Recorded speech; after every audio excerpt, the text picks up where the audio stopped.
Hey everyone, my name is Robin Solonenko and I'm your Access 365 database instructor. And this video is from my Access 365 Foundations course. Creating a basic query in Access is just not enough anymore. You will, if not always, add criteria to those queries to otherwise narrow down and return a smaller subset known as a record set. In this video, I'll show you how to add various types of criteria based on text, number, calculations, or date. And this way here, you will get a better return on your record set. This is a must-know for any Access database developer. Don't forget to check out the Access Foundations course on my site, and we'll see you on the other side.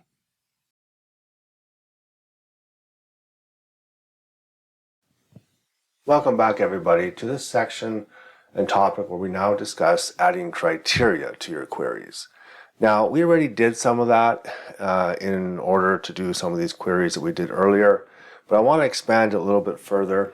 And if you take a look at this table of ours, basically your criteria expression you see here is no different than you would see in Excel. Now, it is on page 118 in the manual, but here it is for you. You see you can do something like greater than 100, greater than equal to Robinson, which is maybe strange for you because it's a text value. And you can see there it's all values from Robinson through the end of the alphabet. Not 8, which is to the less than greater than signs. Not Robinson. Or if you want to do other versions of text, you can do the double quotes as you see there for Calgary or Regina. But in short, it's basically what you're used to in Excel. You just have to put it in the right criteria row, in the right field to get what you need. But there is one little note. Anything on the same row in your criteria is an AND condition. Anything on multiple rows is an OR. Now we'll get into that so you can see it play out. So let's start by creating a brand new query.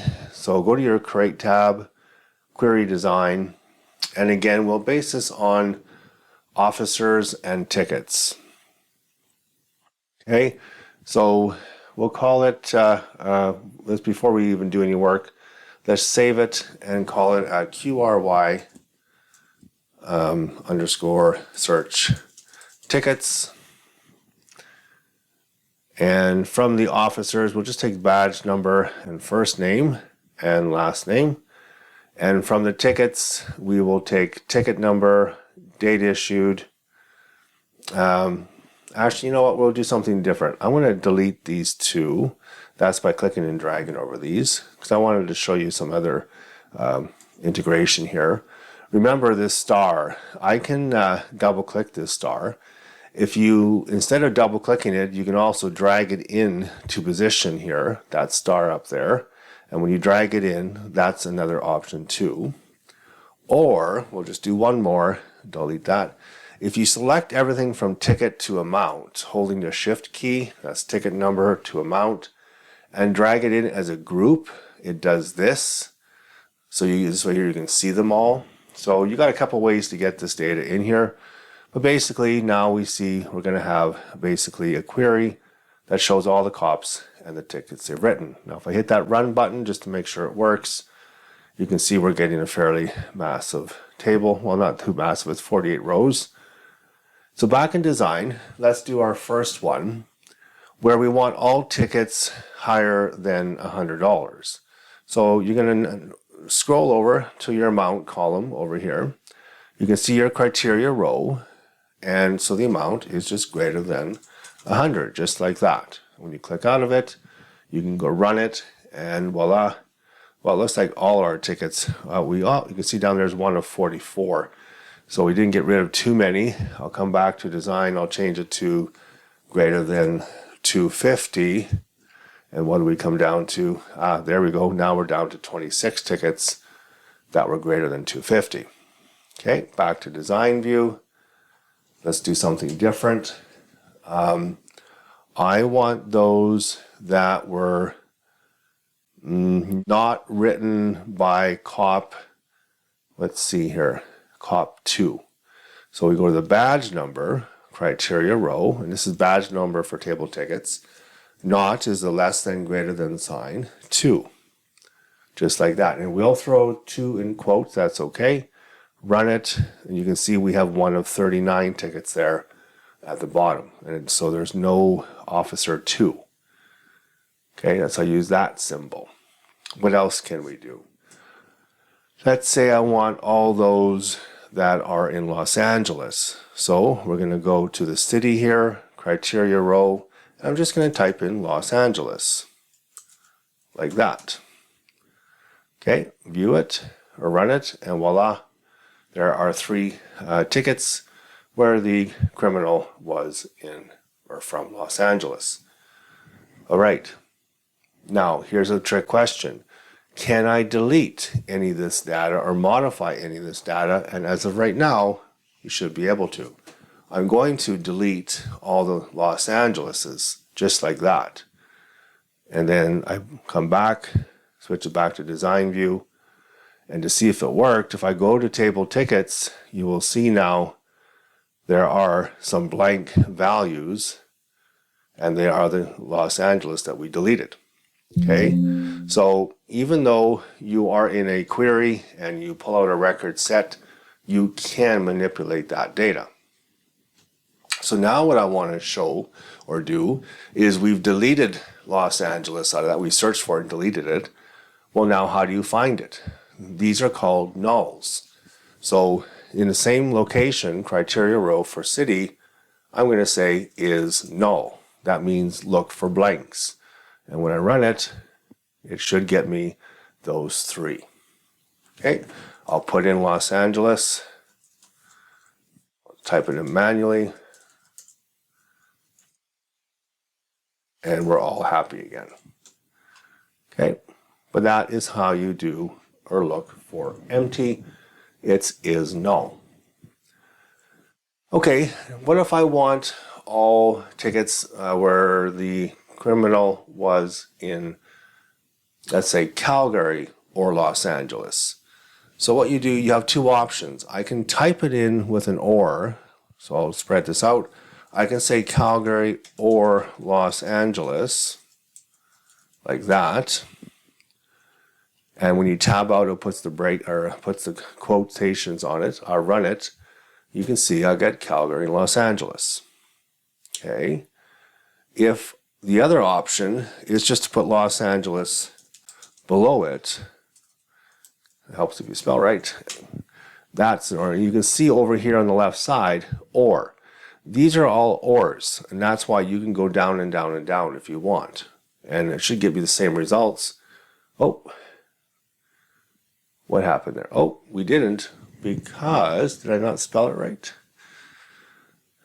Oh, Los Angeles should be Los Angeles. There we go. Run it, and there we go. Los Angeles and Calgary.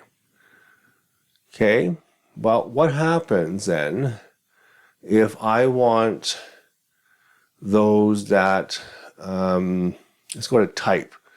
Remember, we have 3 types of tickets: city, bylaw, traffic, and domestic.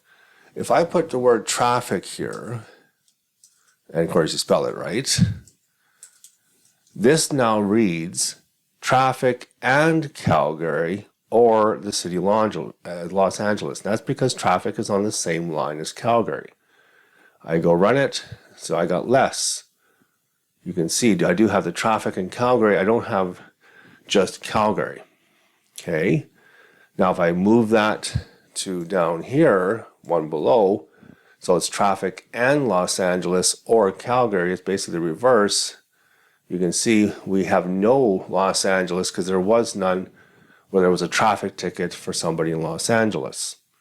Okay, but we did have Calgary. Now if I take this one level more, put it down here on its own line, it's now Calgary or Los Angeles or traffic. I get a lot more tickets. You can see because we have all traffic is in Washington, traffic Winnipeg, and so forth because we said or. Okay, so where you place this makes a difference. So anything on the same line is an automatic and, unless you move it to the line below, then it becomes an or, unless you type the word or in there.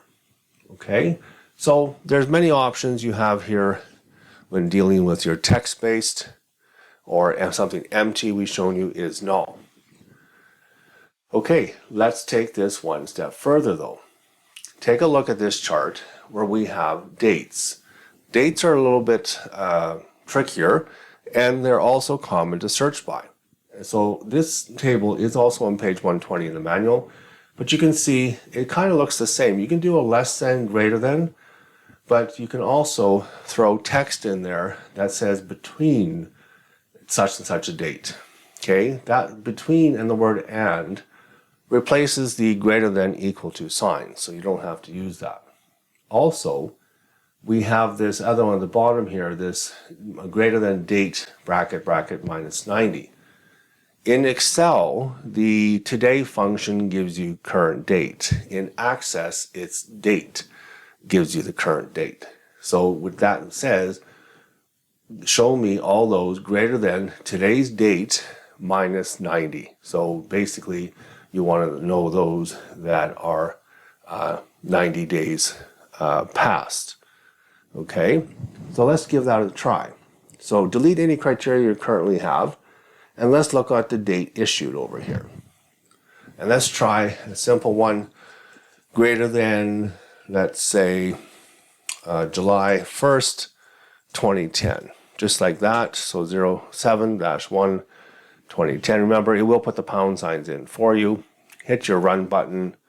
Well, it looks like we got lots. We have 41 tickets that were written after that date. Okay, let's do it again. And this time I'll say, let's go between. So between January 1st, 2010 and 12/31/2010. Whoops, like this. Basically, I'm looking for anything in the year 2010. And we got 3 records that were written in that year. So that's between 01/01/2010 and 12/31/2010. Again, it puts the pound signs in there for us, and we're all good. Okay.